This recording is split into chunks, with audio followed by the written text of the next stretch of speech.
What if the reason your life feels restless isn't because you're behind, but because you're holding on too tightly? Most people don't notice this. At some point, effort turns into pressure, and pressure turns life into something you constantly measure.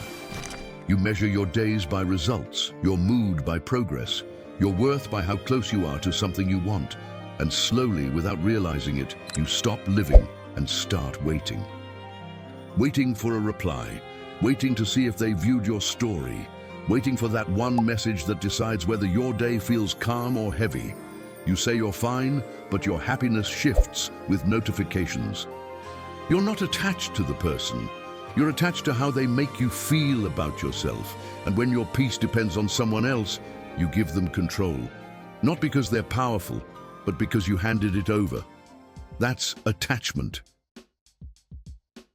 The law of attachment is simple. It's not mystical, it's practical. Whatever you tie your happiness to begins to control you. When you need something to happen to feel okay, you lose balance, you overthink, you shrink, you stop showing up as yourself.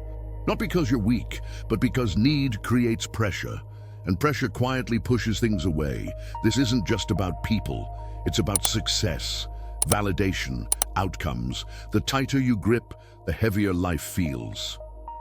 Attachment doesn't just create anxiety, it creates stagnation. You tell yourself you're being realistic, you even call it patience, but comfort slowly starts making decisions for you.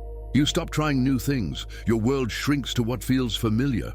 You avoid embarrassment, you choose safety over growth, and this is how life becomes confined, not because it lacks potential, but because it goes unchallenged. You didn't fail, you just stopped becoming. Sometimes peace begins by letting go, and that's where detachment begins. Detachment is not giving up, and it's not pretending you don't care. Detachment is caring without letting the outcome define you. It's the quiet strength of letting go, of needing things to go your way. It's saying, I want this, but I don't need it to feel whole. You still show up, you still try, you still express interest, but your self-worth stays where it belongs, with you. And when need disappears, something shifts, not magically, energetically. You stop forcing, you stop chasing, you stop waiting for proof. Here's what most people miss. Life doesn't respond to what you want. It responds to who you are. That's why chasing rarely works long-term, but becoming does. When you respect your time, life responds differently. When your happiness isn't tied to outcomes, you become steady. A limited life isn't escaped through effort alone. It dissolves when identity changes. And the moment you loosen your grip on outcomes, when you let it go, life finally has space to meet you. Not because you chased it, but because you became someone ready to receive it. So ask yourself, are you waiting for something to save you, or are you becoming someone who doesn't need permission?